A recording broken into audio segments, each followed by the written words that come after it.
ito ang mag-expire na yung mga US tax natin. So ako, nakatanggap ako nitong required needed.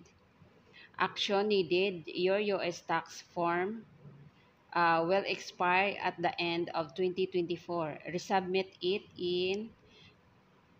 in AdSense as soon as possible to make sure that accurate withholding taxes are applied. So, resubmit tax info. So, i-click natin to. I-click ko lang tong resubmit tax info. Tapos, mapupunta ako dito. Submitting your US tax into info to Google. Make sure you submit a tax form and, if eligible, claim a tax treaty benefits by December 10th each year. Monetization creators should check and update their tax info in AdSense for YouTube each year. Mag-expire ito until December 10. Make sure we got your tax info. Double check that your tax form status is green approved in AdSense for YouTube. So, kailangan na magiging green yung YouTube talaga. So, ito na yung kung paano. You can follow the instructions below to submit your US tax info to Google. Note that you may be asked to resubmit tax info every 3 years. Ito pala ang pagsasubmit ng ating tax info ay every 3 years pala ito. So, ngayon 2024, mag-aano tayo, so mag 2027, mag-i-expire na rin yung ating tax info. Ito yung guide niya. Magsa-sign in lang tayo sa Google AdSense. I-click lang natin ang payments. Punta tayo ng payments info. Manage settings at ito. So, i-click lang natin ito. Ayan na. At i-click lang natin yung 3 lines dito sa taas. Tapos, i-click natin itong payments. Click natin yung payments info.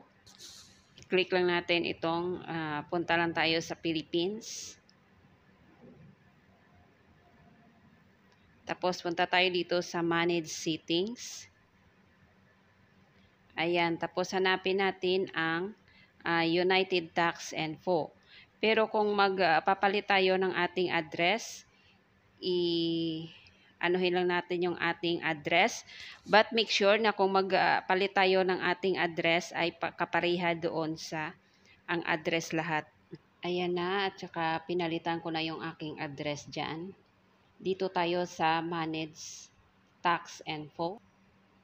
I-click natin ang Submit New Form. If you start a new form, your previously submitted form will be removed. Start New Form. Before you start, plan on taking 15 to 15 minutes to keep your account secure. Will need to verify that it's you. So, mag-start new form. I-check lang natin individual. Tapos, next lang natin. Are you citizen or resident of the United States? No. Next. I-fill up lang natin to.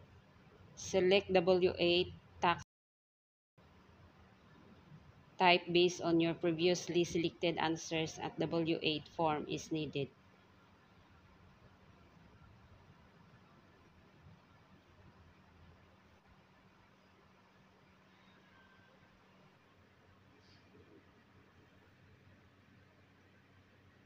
Mag-fill up tayo ng ating permanent residence address.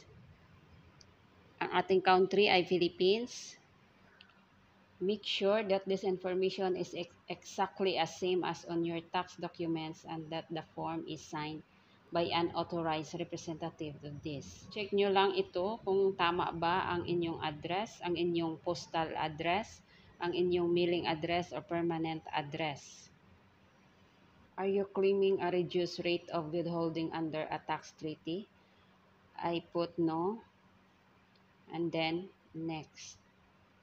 This is the perform and any activities and services for Google within the US or do they expect on in the future.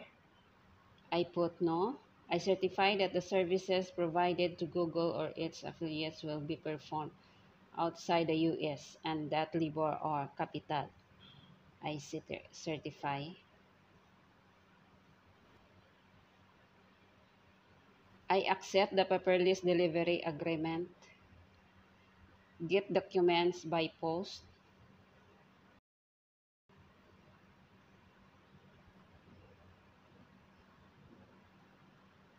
Form W8 being default. I confirm that I have reviewed the generated tax documents to the best of my knowledge and believe they are true, correct, and complete. Ayan na. I-check lang natin ito. And then, certify and sign. Click lang natin ang next.